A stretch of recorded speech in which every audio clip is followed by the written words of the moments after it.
காலத்துல பாதத்துல என்ன அணிவிச்சாங்க? தண்டை கொலுசு. இப்பமா அணிவிக்கிறாங்க. பெண்களுக்கு அந்த போட்ட உடனே அவங்களுக்கு ஒரு கலகலப்பு வந்துடும். ஏன்னா தூங்கிட்டு வர பெண்களும் இந்த கொலுசை மாட்டோன்னு ஜலக்கு சத்தம் பத்திலா நல்ல சந்தோஷம் கலகலப்பாயிருவாங்க. இப்படி அழகாகவே தாயாகிய முத்தாரம்மன் அலங்காரம் செய்து பார்வதா தேவியானவள் அழைத்துக் கொண்டு வருகின்றாள். அழகாகவே அலங்காரம் செய்து கையிலாய மலைநாடி வருகின்றார். மருமகடவுளின் முன்பிலை கொண்டு நிறுத்துகின்றார். அப்போது பரமசிவன் கேட்கின்றார் பார்வதியின் முகம் பார்த்து. என்னமா கேட்கிறாங்க? பெண்ணே பார்வதி, அம்மா உன்னை புகையை அணைத்து என்று சொல்லிதானே அணைத்து வந்தேன். அம்மா இது யார் அம்மா அழகாக அலங்காரம் செய்து அழைத்து வந்திருக்கின்றாய்? போகும்போது வேலுக்குடி பக்கத்துல போற வேளையில என்னுடைய முகம் எல்லாம் முத்து முத்தாக வேர்வை வந்து ததும்பியது. இந்த வேர்வையை இருகொண்டு வாரி வேலியில் போட்ட பாருங்க. இந்த 64 அம்மன்மார்களும் அவதாரம் செய்தார்கள். அம்மன்மார்களை இடைவெளியில் விட முடியாது. ஏன்னா ஆண்களாக தான் இடைவெளியில விட்டு வந்துடலாம், பெண்களை இடைவெளியில விட முடியாது இல்லையா? அதனால அழைத்து வந்திருக்கிறேன் ஐயா. சரிதான் என்று சொன்ன உடனே பகவான் என்ன சொல்கிறாரு? முதலாகவே பிறந்த தாயாகிய முத்தாரை மட்டும் அழகாக அலங்காரம் செய்து அழைத்து வந்திருக்கின்றேன். சுவாமி, எதற்காக அம்மனை அலங்காரம் செய்து அழைத்து வந்திருக்கின்றேன் தெரியுமா? எதற்காக? அக்காட்டில் வேற்றிருக்கோ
சுவாமி, தாயாகிய முத்தாரை எதற்காக அலங்காரம் செய்து அழைத்து வந்திருக்கின்றேன் தெரியுமா?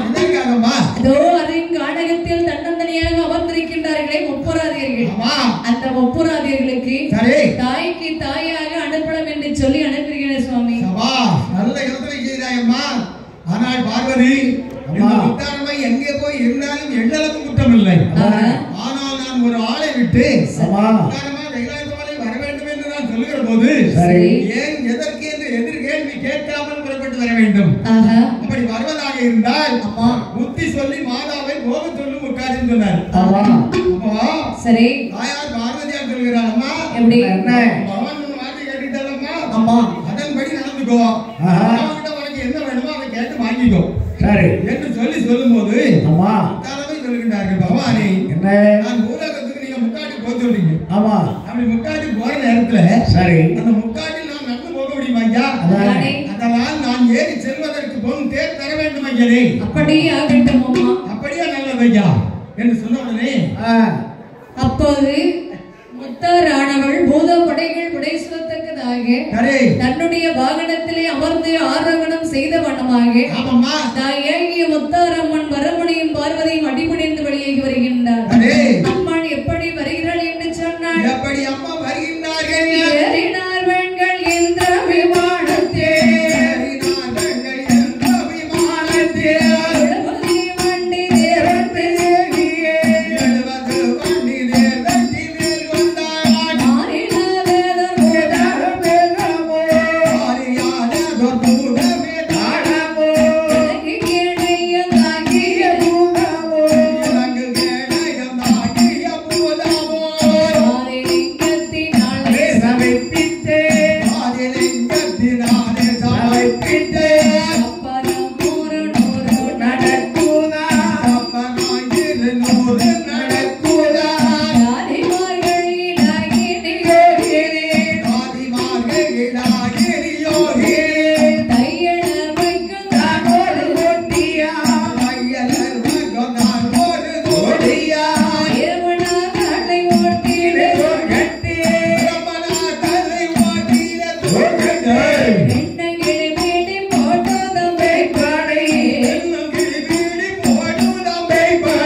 கொண்டே வருகின்றார் கைலாய மலை விட்டு வெளியேகி பூத படைகள் புடைசுரத்தாக அம்மன் பின்னாடி அவ்வளவு பெரிய படைகள் வருகின்றதா.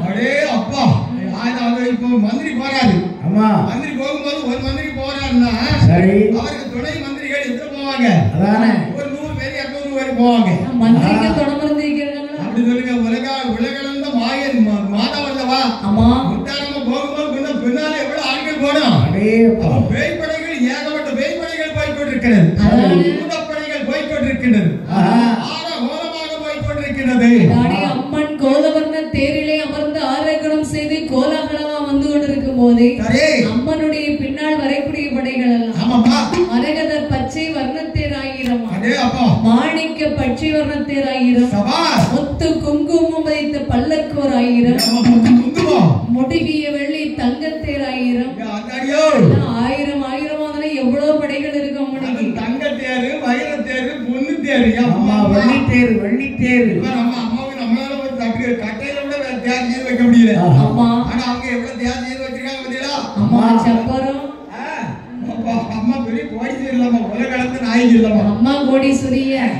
அம்மனுக்கு அடியாளாகிய நீயும் கோடீஸ்வரி தானே. அது எப்படி சொல்ல முடியும்? அம்மா அம்மா கோடி அப்ப நான் ஒரு நாள் கோடீஸ்வரன் ஒத்துக்க மாட்டானி. நமக்கு அது எதுக்கு? கோடி பணத்தை வச்சு என்ன செய்ய போறா நீ?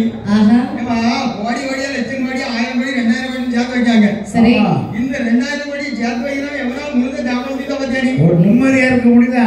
நம்ம யாருக்கு அண்ணனைக்கு வேலை செய்து அண்ணனைக்கு சாப்பிட்டுட்டு இருக்கோம். நிம்மதியா தூங்க முடியலையா? நம்ம ஒரு கும்பா அரிசி தோட்ட தின்னுட்டு இருக்கோம்.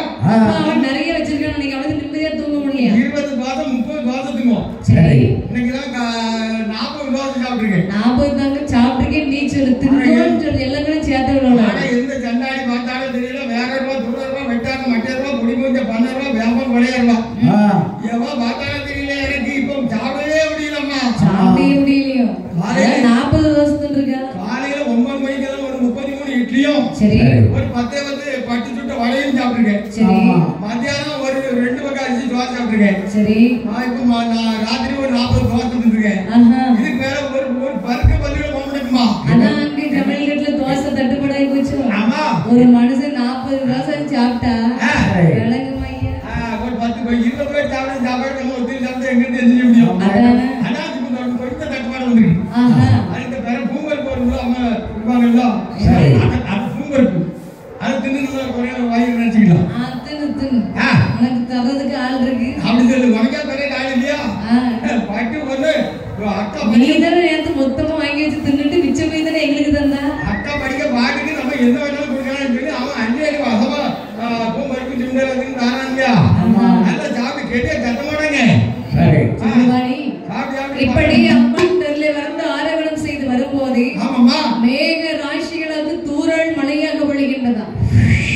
அம்மா வரக்கூடிய வழியிலே தூசிகள் எழுப்பக்கூடாதுன்னு சொல்லி அப்படியே தூறல் மழையாகவே பொழிகின்றதா. எப்படி சரி அந்த காலத்துல பூவாளின்னு சொல்லுவாங்க. அந்த வாயில தண்ணி வச்சு அப்படி பிடிச்சாச்சு அழகா அப்படி தூக்கி சொல்ற மாதிரி தான் விழுந்துட்டு சொல்லும். அதுபோல ராசி தூறல் மழை பெய்து கொண்டிருக்கின்றது. இப்படி அம்மன் தேரில் அமர்ந்து படைகள்லாம் வந்து கொண்டிருக்கின்ற போது அம்மனுடைய முன்பில் வரக்கூடிய படைகள்லாம் எப்படி ஆரவாரத்தோடு கூச்சலிட்டு வருகிறதான் பாருங்க. கொள்ளி வாய்ப்பாடை பந்தம் பிடிக்கவே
முன்பில வரக்கூடிய படைகள்லாம் எப்படி வருகிறது பாருங்க. ஆமாமா.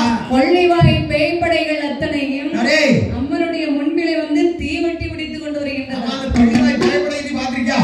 பார்த்ததில்லையே. பார்த்ததில்லையா? கொள்ளிவாய் பேய்ப்படை எப்படி தெரியுமா?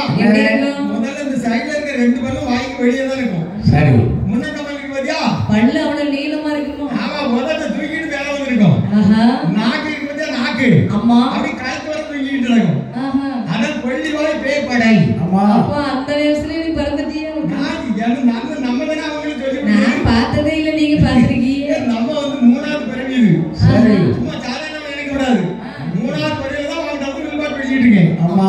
முதல் பிறவி பேய் பிறவி. சரி. இரண்டாவது பிறவி பிசாசு பிறவி. மூணாவது பிறவி இப்ப மனுஷ பிறவி. ஆமா, அடுத்த பிறவி நாய் பிறவி. அப்ப குரங்கு பிறவி கிடையாதோ? ஆமா, கேடி மனுஷன் சொல்ல மாட்டான். அப்போ அவன் குரங்கு வாங்கினா கூட்டிட்டு அடியே. ஆமா. எவ்வளவு பாசமா கூப்பிட்டுருப்பாங்க. என் முன்னாடி எப்பவுமே என் மேல நல்ல பாசம். ஆமா. அடே அப்பா, நாய் சொன்னாலே உயிரை விட்டுருவாங்களா? சரி. நாயின் சொல்ல விட்டுருவாங்களோ? ஆமா, நாய் வாய நாய் யானை அங்க போறீங்க நடக்கணுமா? ஆமா. தெருவுல போய் ஒரு பேர் சொல்லி கூப்பிட்டாலும் சண்டைக்கு வரீங்க. தெருவுல போய் யார்கிட்ட பேசாச்சுல போறோம். சரி. ஏய் எச்சிக்கல் நாய் இங்க வாய நாய் அங்க நீ இருக்கு சத்தம் விட்டுறாங்க இங்க வா. எவ்வளவு ஒரு மரியாதை பாரு. ரொம்ப பாசமா இருப்பா. ஆஹா. அடே அப்பா, காலையில எந்திரிச்ச உடனே எல்லாரும் கை தட்டி தான் புடிச்சே இருப்பாங்க. ஆமா. என் முன்னாடி ரெண்டு மீதி தொடையில மிதிச்சுட்டே இருப்போம். மிதிச்சுதான் எந்திரிக்கும்.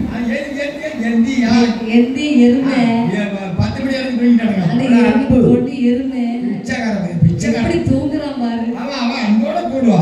அப்படி வாங்குறீங்க, நான் எங்க வாங்கிட்டு எனக்கு ரொம்ப பாசம். அப்படி குளிக்கணும். பிச்சைக்கார பையன் பேசினா உனக்கு ஒரு பாசமா இருக்கு. சந்தோஷமா இருக்கும். என் பொண்டாட்டி என்ன செய்தாலும் எனக்கு சந்தோஷமா தான் இருக்கும். சரி. நாள் காலையில வாங்கி வச்சு தூக்கிட்டு இருந்தா நான் அந்த பக்கம் போயிடுவேன். சரி. எச்சிக்கிற மேல அந்த வயசுல காலையில ரெண்டு வாக்கு வாங்கி விட்டா என்ன வாங்க தெரியுமா? குளிக்குளிட்டு அதோட பொண்டாட்டி அடிக்கோட குழந்தையா அடிப்பா தெரியல. பழைய செருப்பு அடிப்பா. என்ன சந்தோஷமா இருக்கும் தெரியுமா? குழந்தையாட்டி அடி வாங்கிட்டானி. குழந்தையாவது எப்போ அடிப்பா? என்ன அப்ப மூச்சிக்கு 300 குழந்தையா தான் சொல்றேன். என் பொண்டாட்டியை பார்த்தா என்ன எத்தனை குழந்தையா போடுறீங்க? என் பொண்டாட்டியை பார்த்தா என் குழந்தையா அடிக்கா. அப்பேற்பட்ட குழந்தையா ஒரு நாள் பார்த்தே ஆகணும். நீ பார்க்கறது வேற ஒருத்தரும் வேண்டாம். ராத்திரி கனவுல அப்படி குழந்தையா நினைச்சு பாத்தியா? சரி. நீ நினைச்சு பாரு.